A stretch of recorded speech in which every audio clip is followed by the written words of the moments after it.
Donc je passe la parole à Lenny Rizzo, je disais neuropsychiatre infantile, qui a longtemps travaillé comme chef de service en neuropsychiatrie infantile dans la région de Venise en particulier. Et donc à toi Lenny, qui est partie du CA de l'association européenne.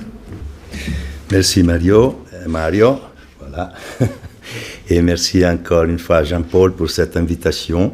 Voilà, aujourd'hui, j'aimerais, c'est une journée très spéciale pour différentes raisons.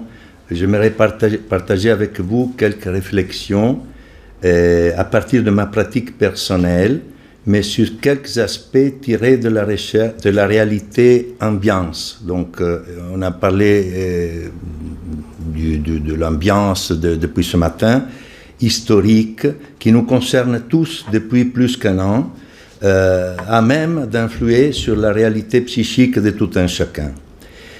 Je dirais alors, juste à propos, que cette matinée de travail avec laquelle Jean-Paul a voulu, avec grande constance et générosité, annoncer le relance des activités de notre AEPA, cette matinée, donc, se situe entre la nuit d'une sombre fermeture et l'ouverture aux jours et aux échanges qu'on espère pouvoir reprendre, comme ça a été le long d'un chemin presque trentenaire de l'AEPA, à partir du premier congrès de Venise, que Graziella Favaviziello, qui est là avec nous, avait organisé, et Graziella, elle était l'une des trois fondateurs de notre association internationale. Je vous invite donc à revenir vers l'Italie, dans notre région, et je vais prendre mon air, démarrer, si je peux dire ainsi, d'une pratique spécifique qu'avec mon collègue Lodovico Perulli, qui ira parler avec moi, on a ensemble conduit tout au long de la période du lockdown à l'intérieur de la section italienne de l'AEPA. De quoi donc s'agit-il? Rien d'extraordinaire, mais en même temps de quelque chose de tout nouveau pour ce qui concerne notre expérience dans l'association. Il est évident qu'à la suite des réglementations que dans notre pays ont été décrétées à partir du mois de mars 2020 et qui ont établi un lockdown presque généralisé, tous nos settings habituels ont été révolutionnés, soit au niveau des soins que des formations. Il en a été ainsi pour ce qui concerne les activités institutionnelles, hospitalières et de territoire, comme pour les actions en libéral. Les corps ont pris entre eux de la distance, obligatoirement. Les visages ont été couverts par des masques que, comme on disait avec Conseil Sao ce matin, on avait quelques échanges à ce propos, des masques qui entravent la mimique, sinon la parole même. Et il arrive qu'on rencontre, par exemple, quelqu'un depuis un an et on n'a jamais vu son visage, ce qui est tout à fait nouveau dans notre expérience. Et donc la parole même, elle est interdite, elle est empêchée, dont l'écoute devient encore plus imparfaite, sinon aléatoire. Du coup, la peur a eu le dessus, et comme pour grande partie des prestations cliniques, pour les activités associatives aussi, on a dû trouver des moyens autres pour poursuivre dans une situation devenue tellement difficile. Dans notre section, on avait depuis quelques mois donné naissance à un nouvel dispositif dont Lodovico et moi-même, nous avons assuré la coordination. Un groupe adolescence qui avait débuté ses réunions en présence dans la salle de réunion du foyer dont Lodovico a la charge de la direction médicale. Les thèmes qui nous occupaient dès le début tournaient autour de la question très actuelle des ados retraités, un retrait social on dit, qui nous avait tous réunis à l'occasion d'un congrès très bien réussi quelques mois auparavant. Qu'il s'agisse d'une intuition, je m'en doute, mais de toute façon, on s'est retrouvés nous-mêmes, qu'on le veuille ou pas, dans une sorte de retrait dans nos maisons comme les ados chez eux ou dans les foyers, enfermés et sans accès aux écoles, comme nous à nos différentes activités. Devant alors profiter des moyens que les ados retraités, mais psychiquement bien portants, parce qu'il y en a, emploient largement pour communiquer les uns avec les autres et gardent grâce à ça une socialité appréciable. Il s'agit donc des instruments de la toile. On a donc décidé de nous servir d'une plateforme numérique, genre Zoom, qui nous connecte aujourd'hui, pour organiser des réunions de notre groupe adolescence. Ça a donné la chance à nombre de nos collègues, même des services publics, de se confronter entre eux et avec nous sur les nouvelles problématiques que la pandémie était en train de causer sur le plan épidémiologique et clinique. Mais en plus, ce qui n'était pas du tout évident, on a pu organiser des webinaires, des séminaires en ligne, ouverts au grand public de collègues, invitant chaque fois l'auteur d'un livre ayant comme thème central l'adolescence, traité d'une façon qui nous soit parue intéressante. Donc, encore une fois, comme aujourd'hui, une ouverture qui prend le pas sur la fermeture. La parole qui circule donc. D'un premier temps de cette expérience, on a déjà témoigné par quelques rapports publiés dans le site de la EPA, au dossier Covid-19. Or, l'intérêt de la chose consiste certainement dans le succès de notre proposition, qui a vu la participation d'un public de collègues très intéressés à chaque rendez-vous. On en a eu jusqu'à 130 parfois, avec ensuite une certaine demande d'être partie prenante à nos initiatives, ce qui a pu garder bien vivant le côté promotionnel de notre section italienne. Mais je dois dire que ce recours aux moyens médiatisés, dans le contexte associatif comme dans d'autres contextes de réunions de groupe, de travail institutionnel avec les équipes des foyers par exemple, m'a offert l'occasion, je dirais plus que ça, une vraie nécessité psychique de quelques réflexions qui concernent d'une façon transversale nous-mêmes comme plusieurs élèves de collège et de lycée qui, en ces temps si spéciaux, ont déposé devant moi des fragments d'élaboration de leur malaise, notamment en tant qu'usagers obligés de PC, de tablettes, de portables, pour se connecter au cours de l'école. Je vous consigne là, en quelques phrases, ce qui mériterait un développement que, hélas, on n'a aucune possibilité d'apporter. Premièrement, il faut dire qu'à la suite de cette très critiquée alternance entre leçons en présence, leçons d'école en présence, et en DAD, D-A-D, c'est un acronyme très sympathique, hein, DAD. D'une certaine façon, ça peut rappeler aussi l'anglais, mais ça n'a rien à voir. C'est la didactique de loin, c'est l'enseignement à distance. Donc, on a assisté au passage d'une relation entre sujet doué de corps à sujet porteur d'images virtuelles de corps, entre eux loin, intouchables, absents, avant d'arriver enfin de nouveau à la présence de ces mêmes corps. On connaît bien la portée du corps réel, du corps imaginaire, à cette époque de la vie. Ce corps que les ados présentent à notre attention, parfois avec un grand bruit et tout le corrélé des défaillances, des excès, enfin des signes et des symptômes organiques. Parfois, au contraire, primant l'étrangeté et la soustraction, comme si on ne pouvait, ou bien on ne voulait pas, on ne voulait rien montrer, justement de ce qui fait problème.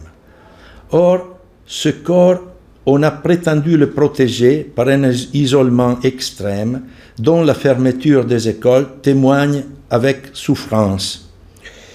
Un isolement qui a protégé du contagion, de l'infection, mais qui questionne pour ses effets collatéraux.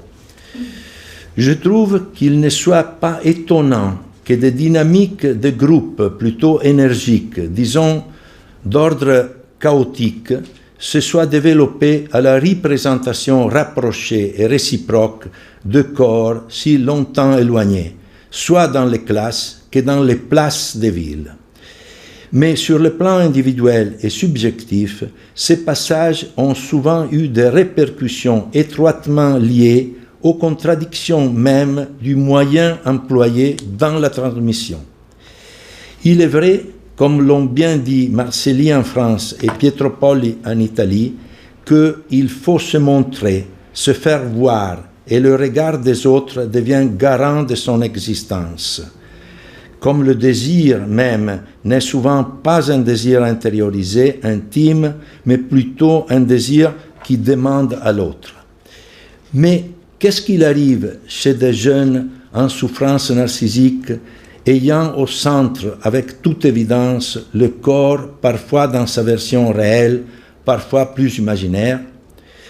Normalement, ces espaces virtuels constituent des endroits où ils peuvent soigner leurs images défaillantes et avec ça leur estime de soi, étant cachés dans des espaces souvent construits à leur propre image et bien protégés par les angles obscurs de leurs écrans. Aucune exhibition d'intimité, mais plutôt une image construite, fictive, comme l'est leur nickname. Avec la classe en direct, en ligne, rien de ça, mais au contraire l'obligation à s'exposer en corps et en esprit pendant des heures. Interdit d'annuler sa caméra, impossible d'accéder à la façon dont on ne peut rien savoir, dont l'autre vous voit. Et c'est donc de ce manque de savoir que toute forme d'angoisse peut originer. Non pas donc une présence éphémère, tout le temps en fuite, à même de se soustraire au regard de qui pourrait en attester l'inadéquation, mais bien au contraire, une offre involontaire et obligée de soi, de l'image supposée inadéquate de son corps, sans aucune possibilité de fuguer, sinon dans l'insuccès ou dans la maladie et dans la souffrance. Ce serait le cas, à ce propos, de reprendre ce que Winnicott nous a indiqué dans un petit texte qu'aujourd'hui devient très actuel. Il s'appelle « De la communication », donc, où il revendique le droit à ne pas communiquer pour se sauver du fantasme d'être découvert, il dit.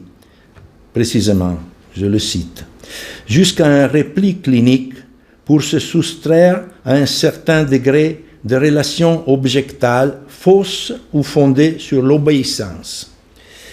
Quoi de plus précis, songeant à quelqu'un plus ou moins infance qui est confronté devant son écran à une situation expérimentale de stade de miroir où la complétude du moi est loin d'être achevée.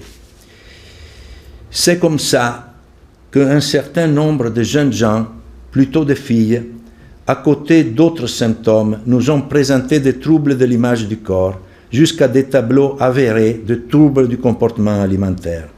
Et c'est comme ça que d'autres, particulièrement parmi les garçons, ont écouté sans le savoir le conseil de Winnicott et se sont retirés dans la solitude de leur petite chambre, où ils arrivent à mieux maîtriser leurs sentiments envers le social.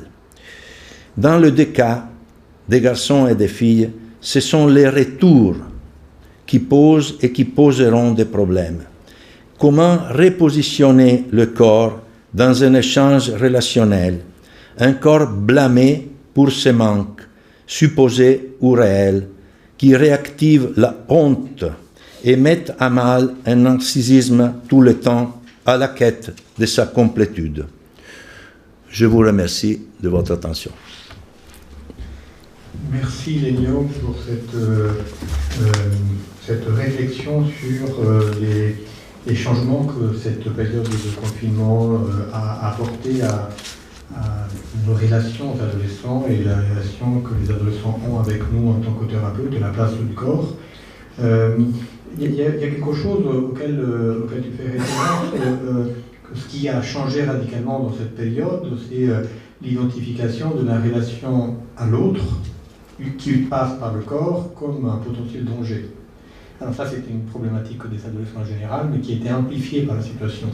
Et je me demandais quelle est la différence par rapport à ce qui s'est passé pour la génération précédente d'adolescents, notamment pendant la période du sida, où c'est la relation sexuelle qui était devenue le danger. Donc l'autre était dans l'intimité sexuelle. Là, on est encore plus en amont. C'est juste le contact et la présence qui est dangereuse. Donc comme si c'était encore plus tôt que ce danger de l'autre devient quelque chose de difficile à gérer. Donc c'est une réflexion intéressante que tu proposes, parce que ça conditionne notre manière de revoir le rapport, comment on construit la communication avec les adolescents quand le corps est un jeu et quand il est déguisé, un retrait, comme souvent c'est le cas de la psychopathologie. Merci beaucoup. Est-ce que le public a des commentaires, des questions par rapport à ce que Lénio vient d'évoquer? Alors, le public essaye d'encourager au maximum la participation, ce qui ne semble pas forcément évident à distance. Le public présent dans la salle Antoine, si tu... Alors peut-être par contre il faudrait que tu viennes ici pour qu'on t'entende. Il y a un micro. Mais tu en prêtes ce micro-là parce que tu vois, sinon c'est perdu pour l'enregistrement. Non, l'autre. Ne bouge pas, il ne faut pas le bouger. Mets-toi entre deux. Allez, voilà. Voilà. Non, ne bouge pas. Oui. Je dois utiliser les deux, c'est ça? On voit comment le corps est encombré. Voilà. Il prend beaucoup de place. J'avais juste une remarque par rapport à ce que vous avez évoqué du sort de stade du miroir expérimental et forcé. Je trouve qu'il y a quand même quelque chose qui est très différent entre un miroir et l'écran d'Internet. C'est qu'on ne sait pas où celui qui est dans l'écran regarde en fait. Or dans le miroir, on se sent toujours regardé, ou même dans le Palais des Glaces, etc., on a toujours l'impression qu'on nous regarde, et quand on voit là, on ne sait absolument pas qui regarde qui, en fait. Et ça, je pense qu'il y a la question du regard qui, moi, m'a beaucoup frappé, parce qu'on ne sait pas à quelle place dans l'écran on se trouve pour eux. Donc on ne sait pas qui regarde qui. Je ne sais pas comment vous... Si vous aurez des réflexions là-dessus. Merci Antoine. C'est une question tout à fait centrale par rapport à ce que je cherche d'élaborer à partir de ce que les enfants me racontent, les enfants et les adolescents. Mais donc, il faut dire que l'écran a plusieurs facettes, plusieurs images. Et il y a les images des autres élèves, des autres participants, comme on est là, dont on ne sait pas ce qu'ils pensent, mais on est sûr qu'ils nous regardent notre facette. Donc, on ne sait pas ce qu'ils pensent, et comme je disais, comme je proposais, c'est pas impossible que ce soit à l'origine d'une certaine angoisse. Qu'est-ce qu'ils pensent? Mais il y a une autre question. Ça veut dire que on regarde nous-mêmes. Donc c'est par rapport à l'image de nous-mêmes que je disais ce qui concerne le stade du miroir. Ça veut dire que nous, on nous regarde nous-mêmes. Et surtout dans le cas de jeunes préadolescents, parce que différemment de ce que Mario a remarqué par rapport au sida, c'était pas la question des préadolescents pour le sida, c'était la question des adolescents et des jeunes adultes.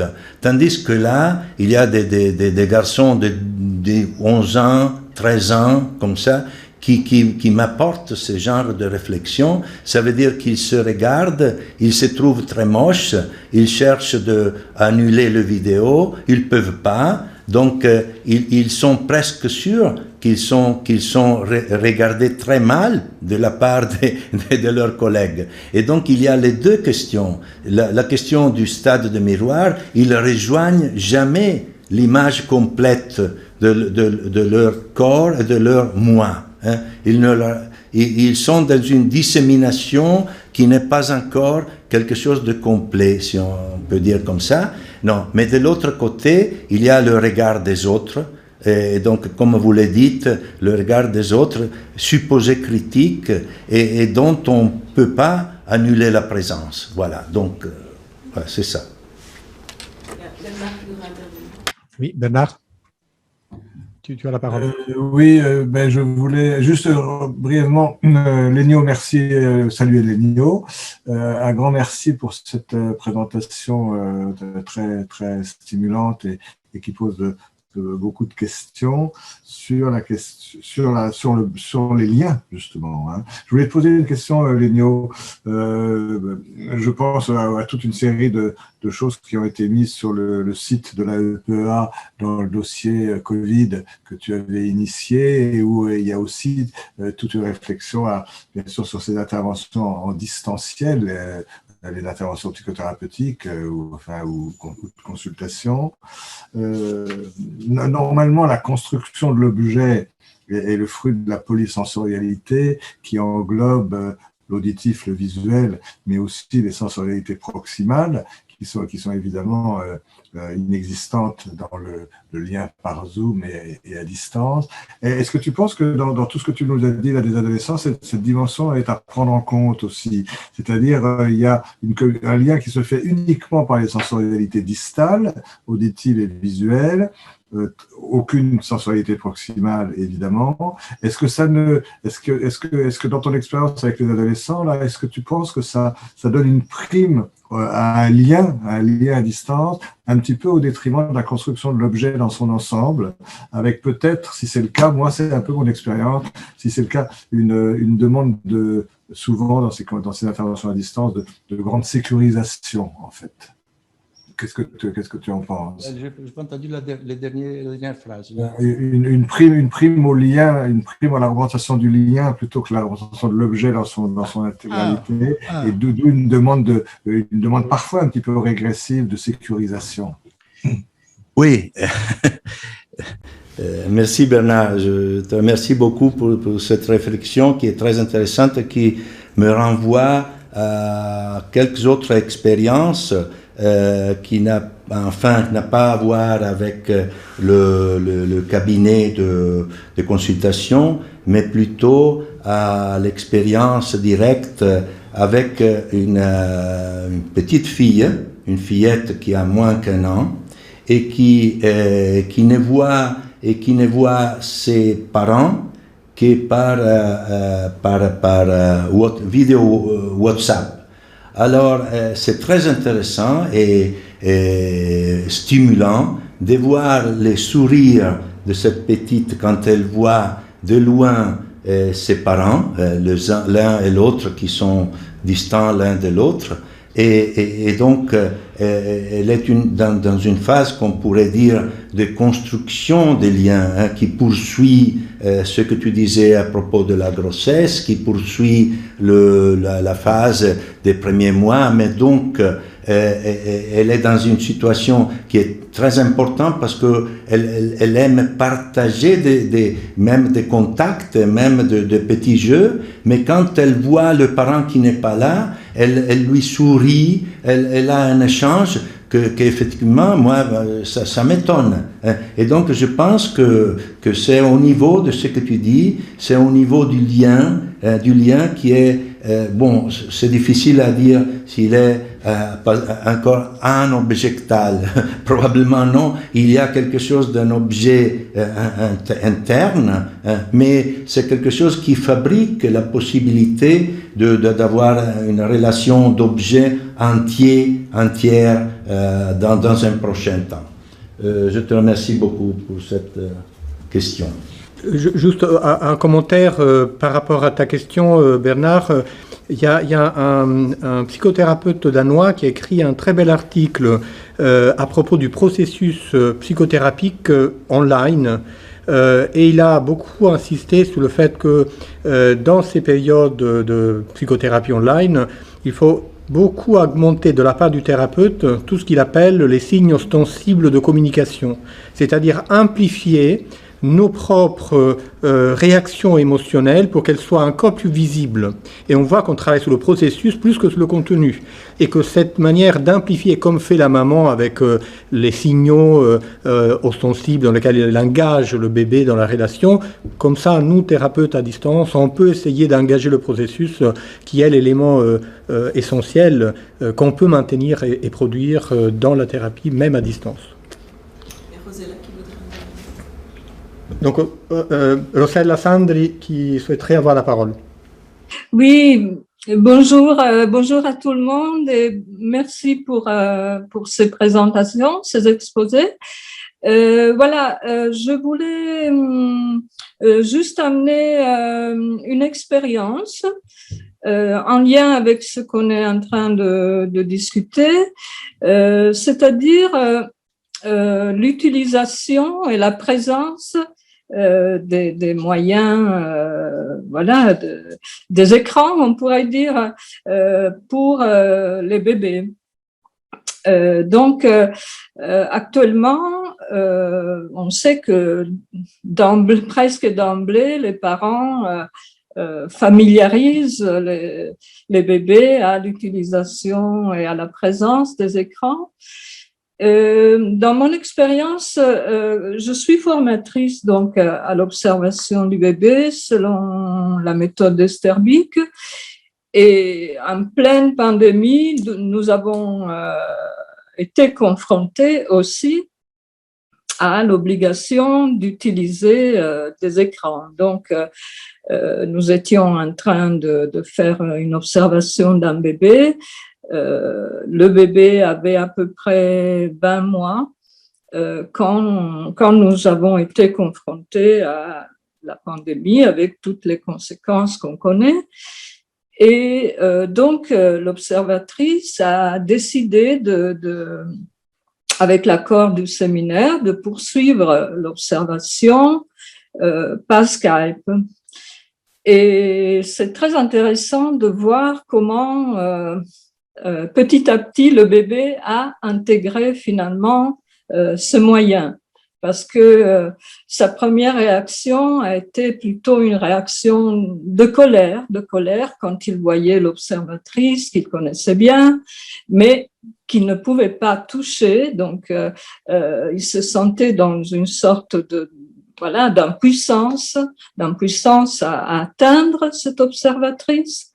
Mais après quelques séances, après 2-3 séances d'observation, il a trouvé le moyen pour venir toucher l'observatrice. C'est-à-dire, il a mis sa main sur l'écran avec cette idée de la toucher. Et l'observatrice, de son côté, a fait le même geste, le même mouvement. Et progressivement, cette observatrice a pu observer avec presque la même richesse de détails et surtout de vécu, tout ce que le bébé était en train de lui communiquer. Par exemple, le fait que l'écran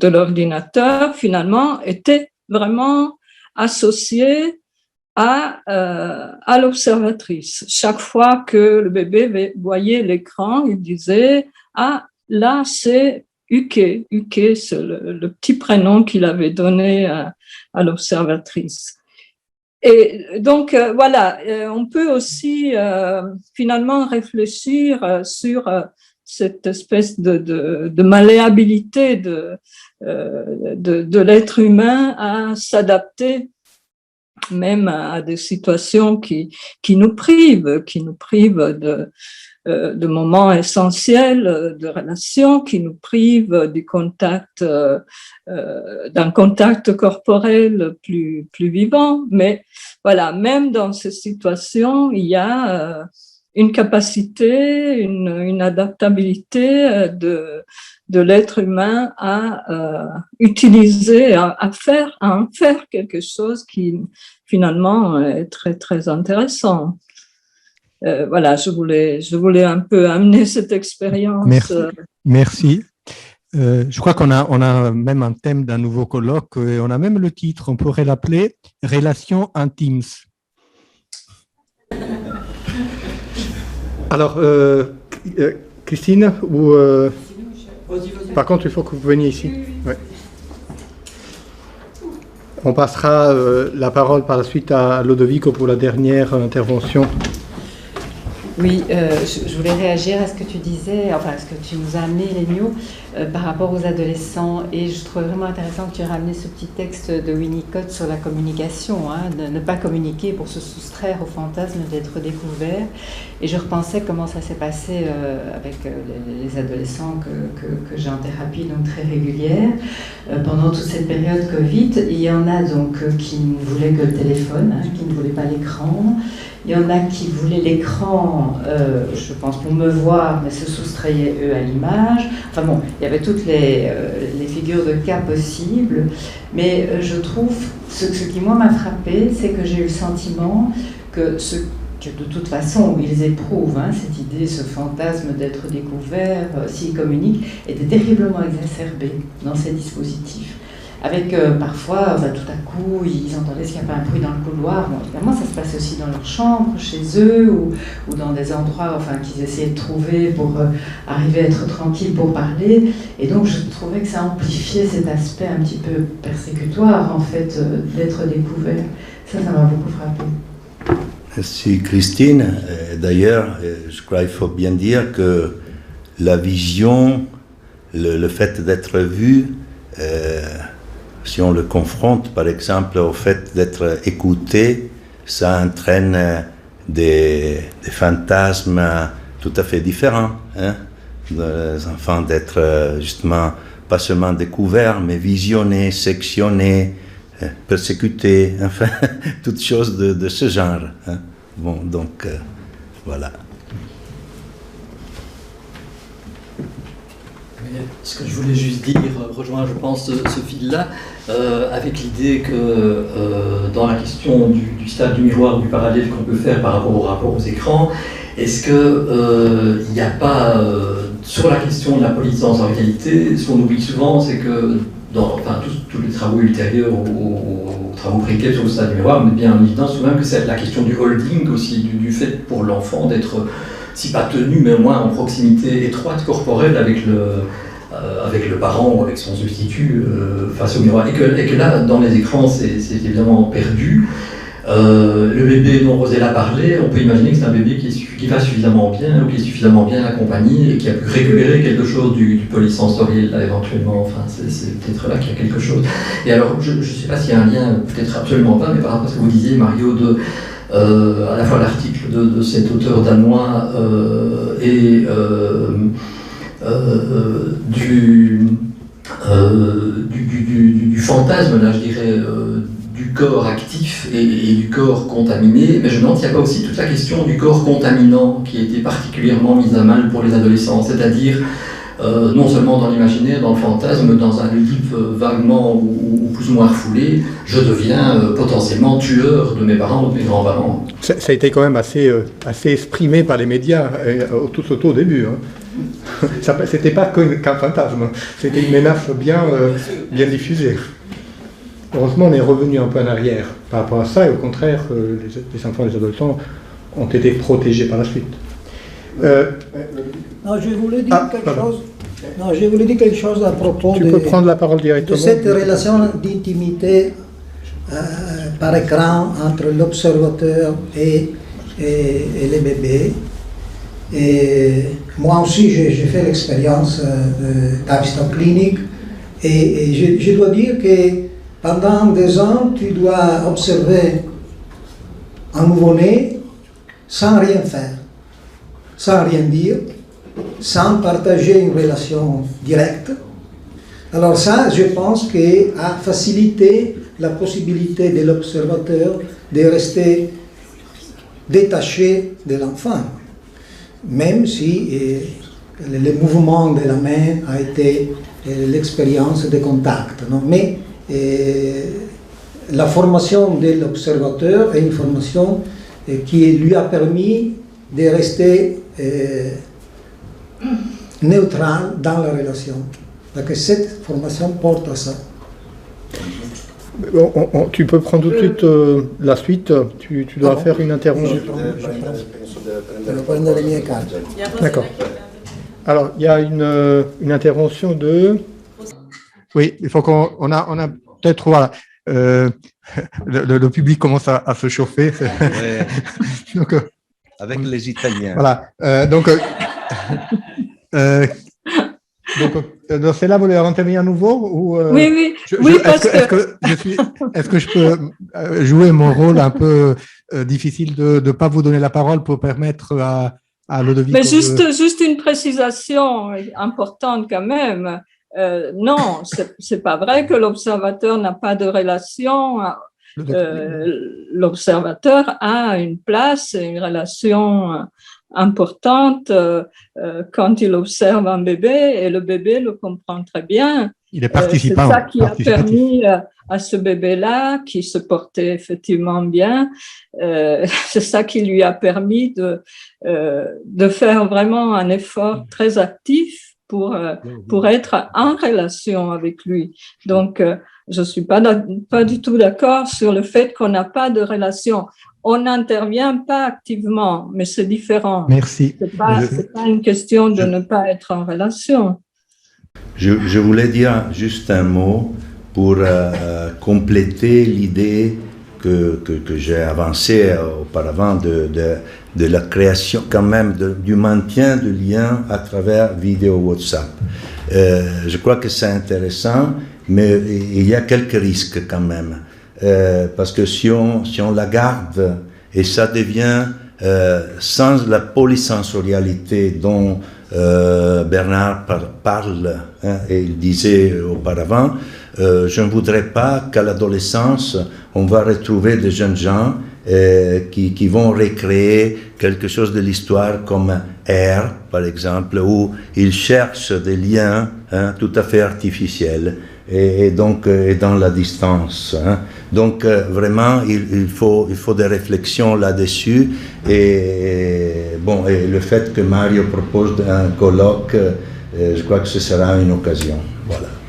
Merci Lenio. Donc Ludovico Perulli, pédopsychiatre, neuropsychiatre infantile, qui a beaucoup travaillé dans l'organisation des dispositifs de soins à Venise, et qui continue à travailler dans la supervision de plusieurs foyers avec des adolescents difficiles qui nécessitent un accompagnement. Et dans cette intervention, je voudrais partager avec vous quelques réflexions sur l'expérience clinique faite dans les communautés thérapeutiques résidentielles pour adolescents, où j'ai conduit ma pratique psychiatrique, pédopsychiatrique, avec le but ou l'intérêt d'intégrer la dimension individuelle, groupale, familiale et institutionnelle. Alors, mon propos est d'ouvrir une fenêtre sur une déclinaison particulière de la psychanalyse du social, appliquée aux communautés thérapeutiques pour ados, envisagée comme un dispositif de soins transdisciplinaire. L'attention à la dimension sociale est présente depuis toujours dans la psychanalyse et je pense qu'il s'agit sans doute d'un sujet qui est proche au thème de cette journée, qui souligne l'importance, comme on a vu, de la complexité. Complexité du fonctionnement psychique, non seulement de l'adolescent suivi en communauté, mais du groupe des ados et de l'équipe soignante, d'une part, et des parents et des services pédopsychiatriques, sociaux, judiciaires impliqués, d'autre part. Le thème de la relation entre psychanalyse et dimension sociale est autant fascinant que vaste et complexe, et s'articule en plusieurs plans qui vont du niveau socioculturel au niveau des structures ou des institutions dans lesquelles s'articule le fonctionnement social, aux dimensions relationnelles des groupes sur lesquels sont fondées institutions et organisations, à la dynamique intersubjective connexe au même modèle de fonctionnement psychique individuel théorisée par la psychanalyse. Nous savons qu'à l'intérieur de chaque institution sociale, il y a une dimension souterraine, dominée par les émotions humaines, par les anxiétés individuelles et collectives, et par les défenses qui essayent de les anéantir ou qui peuvent se transformer en destructivité. Nombreuses contributions psychanalytiques ont souligné par exemple l'existence d'anxiétés psychotiques liées à l'institution, et s'ils ne sont pas traitées, élaborées, celles-ci peuvent amener à de forts niveaux de souffrance et de destructivité. Avec José Bleguer, nous pourrions parler d'état psychique primitif. Il faut dire que l'événement de la pandémie a pris les caractéristiques d'un traumatisme collectif, avec les risques associés d'exposer l'institution communauté à des dynamiques de rupture de son fonctionnement et de son identité. Après un premier moment de désorientation et de perplexité, les communautés se sont organisées. Fermées aux visites externes, elles ont cru à la force du lien, du partage, utile à faire face au défilage des relations.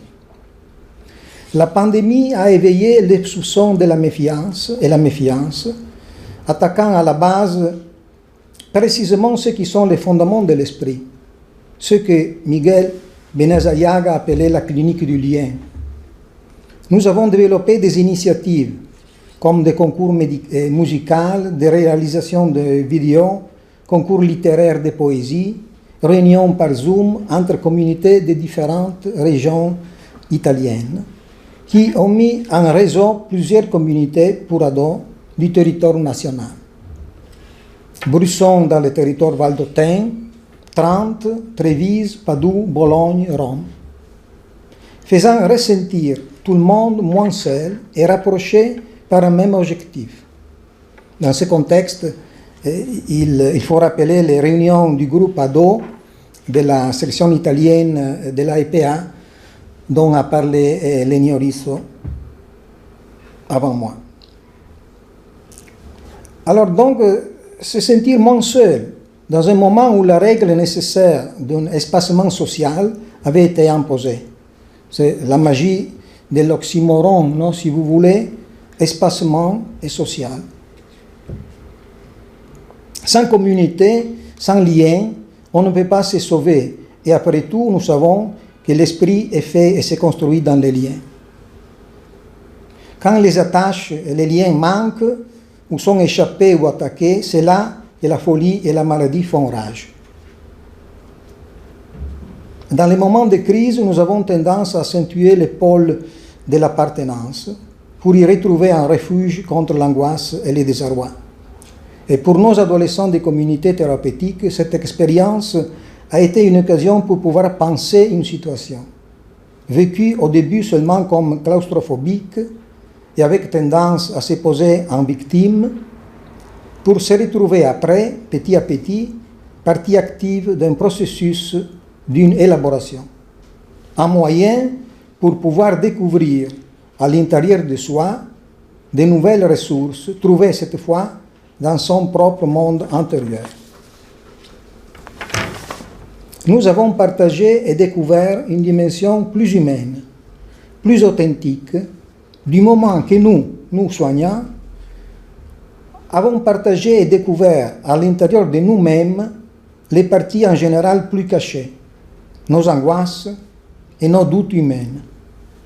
Freud, se référant à l'inconscient, avait défini d'une façon extraordinaire comme territoire étranger interne, ce monde interne, l'étranger qui vit en nous.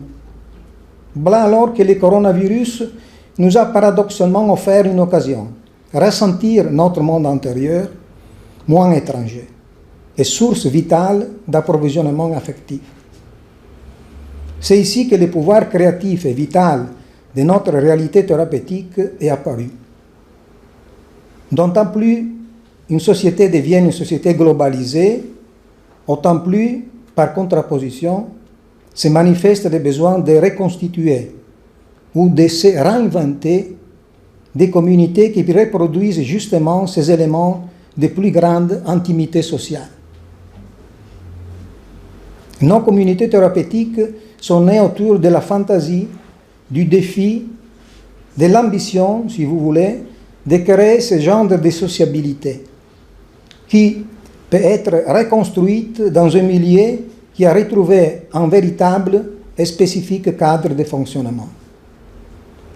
C'est justement la possibilité de revaloriser le temps et de rester ensemble qui est l'antidote contre cette dangereuse et mortifère anesthésie relationnelle où on peut s'abandonner à une méfiance sans désir, sans objectif, ou développer par réaction de tout-puissants actes destructeurs à la recherche de sensations fortes pour revitaliser un corps sans sensation.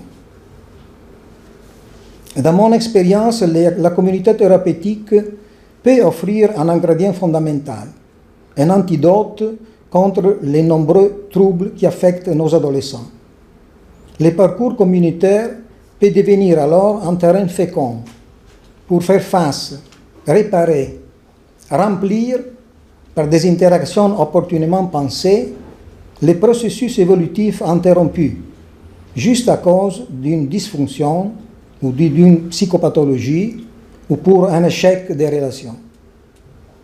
Si l'éducation passe à travers l'implication émotive, du fait que les adolescents évoluent dans un contexte fait d'émotions, de sentiments, de sensualité, c'est sur ce terrain qu'il faut les prendre, pour que les communautés puissent être promotrices de changements évolutifs et d'espoir. Merci pour votre attention. Merci Lodovico pour cette fenêtre sur un autre aspect de notre pratique, notamment le communauté, ce que tout ça a joué comme modification à l'intérieur de cette période de confinement. Alors, on va vers la fin de cette matinée et je propose de donner la parole à Olivier Bonneau qui va faire une première synthèse un peu de cette deuxième partie de la matinée. Et puis je passerai la parole à Alain Macher pour la synthèse finale de la matinée, de la journée. Merci Olivier Bonneau qui est professeur de psychiatrie de l'enfant et de l'adolescent et qui fait partie du CA de l'Association européenne de psychopathologie.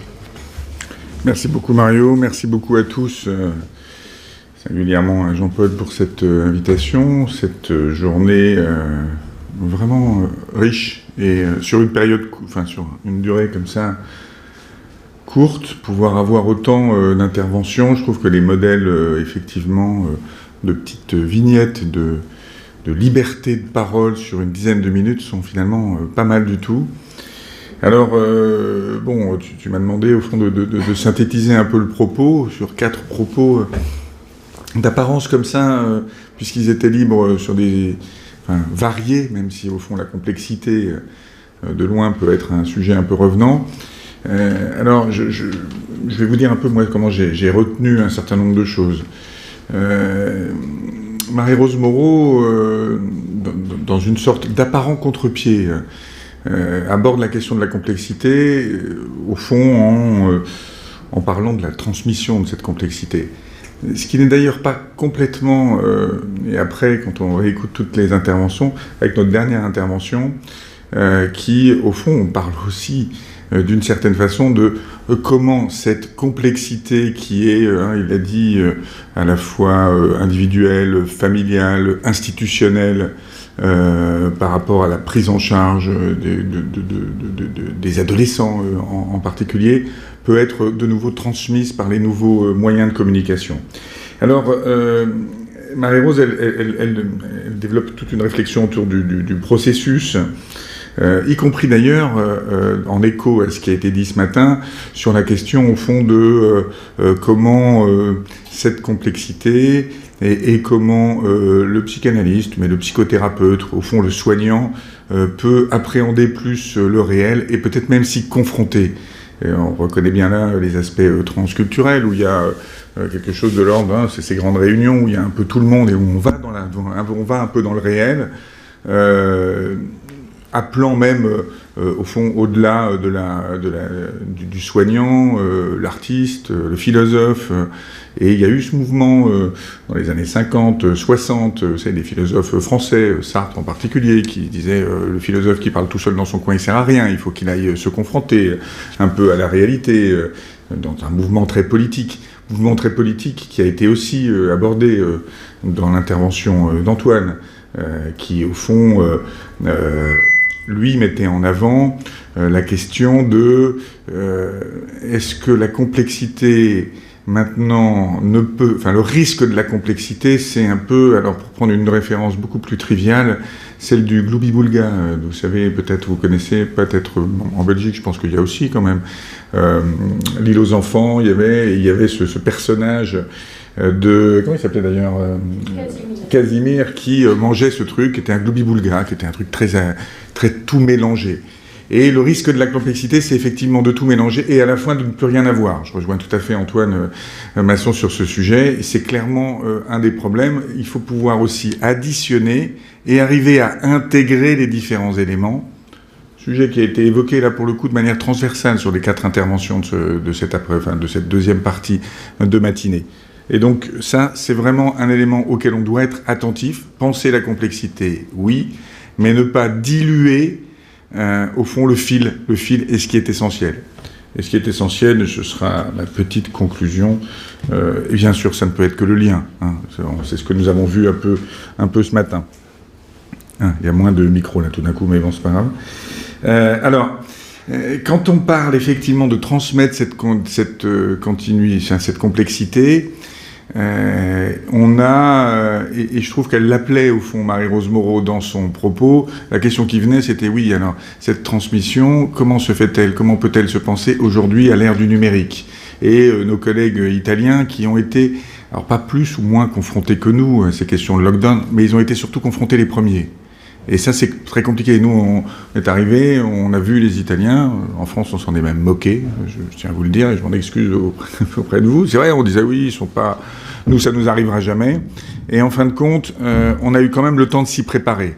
Vous, il y a eu quelque chose où ça n'a pas été comme ça, de possibilité même d'anticiper à quelques semaines. Quelques semaines, dans le trauma, ça change beaucoup, en fait.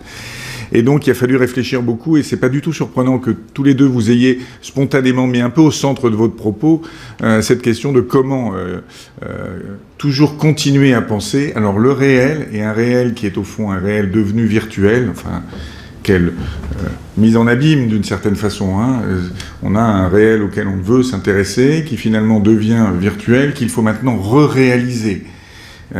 Et montrer bien qu'au fond, cette espèce de création du lien, parce que c'est comme ça, moi j'ai bien apprécié ce qu'a dit Bernard Goltz, comme souvent, au fond, ce qui est le bébé est le sujet d'une certaine manière, il envoie, et c'est ce qui va revenir qu'il le construit. Et il envoie comme ça, il envoie des signaux un peu, mais il a besoin de pouvoir avoir un écho. C'est bien tous les apports de ce qu'on appelle les interactions précoces. C'est bien ce qu'on dit tout le temps aux étudiants. Si on ne rencontre pas quelqu'un qui pense, on ne va pas se mettre à penser. Donc il faut quand même bien qu'il y ait ce retour. Et ce retour-là, dans les aspects, numériques, qui prennent tellement d'importance, on le voit même encore aujourd'hui dans notre format de colloque, ils sont difficiles. Ils sont difficiles à intégrer totalement. Et justement, là, pareil, intégrer toute cette complexité devient un exercice différent. Alors, là où j'ai une petite, moi, personnellement, lueur d'espoir, c'est que pour les plus jeunes, plus habitués qu'ils sont à ces outils et à penser le monde comme ça et à le voir à travers ça, il n'est pas impossible, je pense même que c'est le cas, qu'ils aient une capacité, une habilité à le faire qui soit supérieure à la nôtre. Et que de fait, du coup, ils se construisent aussi un peu de cette façon-là, même si ils ont été de toute façon extrêmement perturbés. J'ai fait comme vous mon nombre de consultations et j'ai bien vu la difficulté de ne pas voir le corps, en fait. De ne pas voir le corps, de ne voir que le visage. Là, pour le coup, on le voyait sans masque le plus souvent, puisqu'on était en visio, mais de ne pas voir le corps, le mouvement du corps a été quelque chose de difficile dans cette intégration générale. Alors, j'ai pris quelques petites notes, histoire de ne pas oublier. J'aime bien le propos de Marie-Rose qui parle un peu du psychanalyste comme un traducteur du monde réel. ce qui est quand même, et on le disait un petit peu à la pause, hein, et je crois, c'est Bernard Gols, mais je crois aussi Jean-Paul l'ont dit, il y a quelque chose dans les deux ouvrages qui ont été évoqués ce matin qui est, alors c'est un peu à la mode de dire tout le temps ça, mais qui est un peu révolutionnaire. Moi j'ai connu longtemps, je le dis d'autant plus que moi je ne suis pas psychanalyste, j'ai connu longtemps les collègues dire moi ce qui existe en dehors de la relation singulière n'a aucune importance pour moi. Et puis on a là tout d'un coup cette effraction du réel, on en a eu qui l'ont dit, et pas mal quand même. Et aujourd'hui il y a une effraction quand même du réel. Peut-être la situation récente aussi, sanitaire, on a tellement vu que le monde, qui est un espèce de truc un peu comme ça éthéré, pouvait être d'abord contraignant, cette restriction de liberté, cette restriction auquel aucun de nous n'était préparé, c'était lointain en arrière. Un événement pareil, inimaginable, impensable antérieurement, auquel d'ailleurs on s'est considérablement habitué. Je veux dire, il y a quelque chose comme ça, et on se déshabitue très vite. Hier, c'était le jour où, à Paris, les masques étaient on pouvait sortir sans masque. Et en fait, il y avait encore peut-être moins de 10% des gens qui l'avaient, mais sinon, très rapidement, les gens, hop, ils l'ont abandonné. Et je fais le pari que les choses peuvent revenir extrêmement vite. On a parlé du monde d'avant, du monde d'après. Il n'est pas impossible que le monde d'après soit assez proche du monde d'avant. Heureusement ou malheureusement, je n'en sais rien. Alors, je ne vais pas faire plus long que ce que je suis censé synthétiser, sinon ça n'a pas de sens. On est d'accord ? Je vois que tout le monde était d'accord avec moi, vos rires me l'évoquent. Je voulais juste, parce que quand même j'ai pris plusieurs notes, voir un peu. Alors, oui... Antoine Masson, il a un propos très politique. C'est pas le seul, d'autres l'ont eu un peu. Et je pense que c'est aussi important, par rapport à cette complexité, si on va plus loin, on a évoqué tout à l'heure Sartre, nous on dit souvent, en France on a un petit problème, actuellement on a plutôt BHL que Sartre. Et c'est pas tout à fait le même niveau de philosophie. On a maintenant, on résume sa thèse en 180 secondes. C'est la mode, c'est la thèse en 180 secondes. Maintenant, on me demande de faire des synthèses en 5 minutes de propos qui eux-mêmes font 10 minutes. Et d'une certaine façon, c'est difficile parce que la complexité a besoin de se déployer. C'est bien la même chose avec le numérique, mais elle a besoin d'espace pour se déployer. Et la simplification est jamais très loin d'un simplisme qui, au fond, ne fait pas beaucoup écho avec le fonctionnement psychique, qui est tout sauf simple. Tout sauf simple. Ça a été évoqué dans plusieurs propos, mais ce qui se construit dans le développement, cette construction de la représentation d'objets, elle est au fond basée sur une infinité d'événements, une infinité de relations, une infinité de liens aussi. Et donc elle est vraiment complexe. Le plus étonnant d'ailleurs, c'est que ça marche bien le plus souvent, quand on regarde bien, vu à quel point c'est complexe. Et donc on a besoin, nous, on est où vous êtes, on est collectivement, et la EPEA, je crois, c'est mon propos final, et tout de même dans l'idée de continuer à promouvoir cette idée-là, la EPEA est quand même dans l'idée où il faut pouvoir penser le complexe, se donner le temps, et ne pas céder complètement, parce que de toute façon c'est un mouvement de balancier, ça reviendra, à l'idée de toujours tout simplifier, et se donner au moins une matinée entière pour discuter, avoir la possibilité de déborder un peu sur l'horaire est aussi une bonne chose, et c'est ce qui fait tout le charme d'être ensemble. Donc synthétiser, écoutez, la question du lien a été réévoquée, la question du réel a été réintroduite, ce n'est que pour me faire, en tout cas à titre personnel, extrêmement plaisir, et j'étais vraiment admiratif de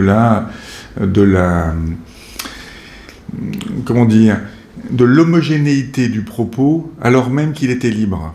C'est-à-dire que manifestement, un grand nombre de réflexions que nous avons collectivement, chacun de notre côté, et c'est pour ça que ça fait du bien d'être ensemble, arrive à un moment donné à un point qui est au fond très similaire, proche en tout cas, et qui permet un dialogue, je trouve, constructif. Voilà, je vous remercie beaucoup de votre attention et je n'essaye de ne pas dépasser trop mon temps. Merci Olivier. Et donc je vais passer la parole à Alain pour la synthèse de la synthèse, qui va être le mot de la fin.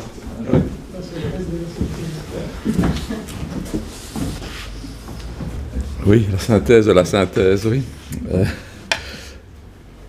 Bien. Ben oui, on va pas... J'ai pas pris ma montre, donc je suis tranquille. Je me sens très libre. Je n'ai pas ma montre. Bien, donc je ne vais pas relancer de nouveau de synthèse, effectivement, de nouvelle intervention. Je voudrais quand même juste, de façon vraiment un peu subjective, mais évoquer quand même quelque chose qui m'a paru vraiment tellement important, tellement adéquat, je dirais, tellement utile dans la clinique des enfants autistes. Ce sera très bref, ça, je vous rassure. Cette notion de la topique, donc du lien, ce mouvement premier, cette idée de sortir de l'informe, et dont la métaphore, moi, me paraît vraiment très parlant, cette métaphore des peintures rupestres, où on est passé des lignes à des représentations plus structurées, je dirais, les animaux, les chasses, etc., comme une métaphore, finalement, de la thérapie d'un enfant autiste.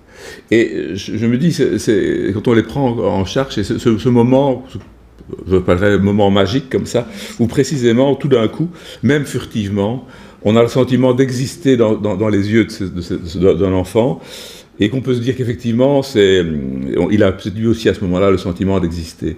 Et ça, il y a quelque chose là dans cette réflexion sur le lien, sur l'informe, qui me paraît vraiment extrêmement... qui m'interpelle très fort par rapport à la pratique qu'on peut avoir dans l'hôpital pour enfants autistes dont je m'occupe notamment.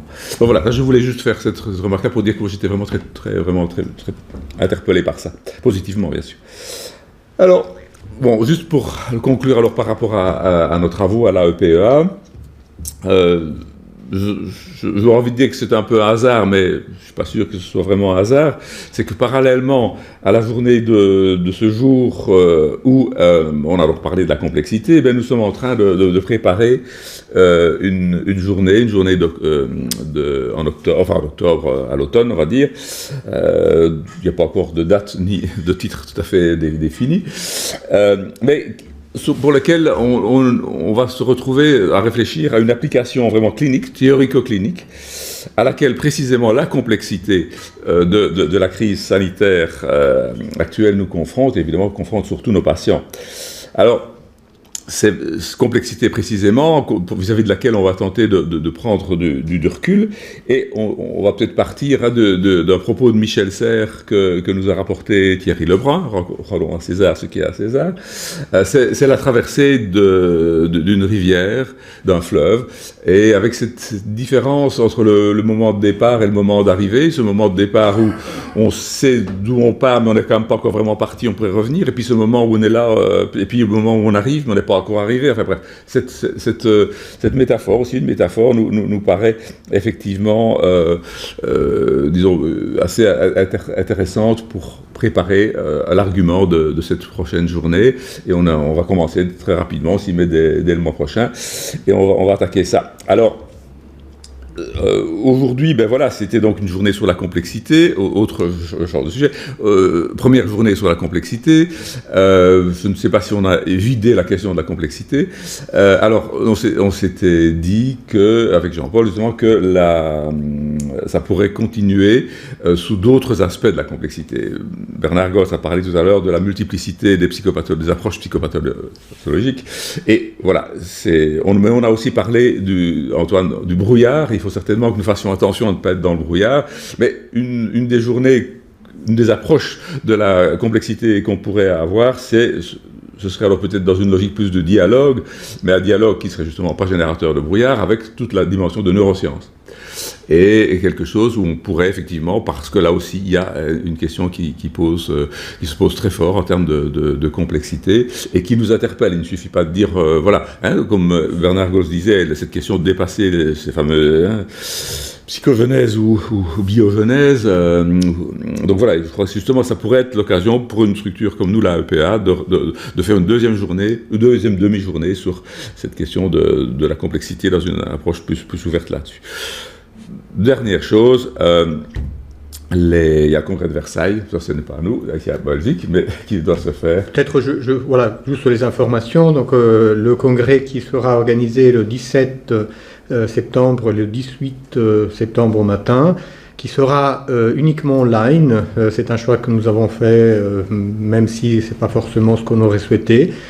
Donc vous allez recevoir la semaine prochaine le programme qui est finalisé avec une invitation à soumettre des communications orales et des symposia. Donc sur le thème de la parentalité, un nouveau paradigme de collaborativité avec les parents dans nos différentes pratiques. Et donc on espère que malgré le online, il pourra se déployer avec beaucoup d'échanges, parce qu'on va maintenir quand même la structure qu'on avait pensée initialement, avec pas mal d'interactivité. Merci. Ben voilà, donc ça se termine. Je crois qu'on est tous assez contents de cette demi-journée, qui est une grosse demi-journée, il faut dire. Donc voilà, je vous remercie beaucoup tous, online justement, ou en présentiel, d'être restés présents. Et ben à très bientôt. Alors je vous souhaite à tous de bonnes vacances, un peu déconfinés, j'espère. Voilà. Merci à tous. Merci.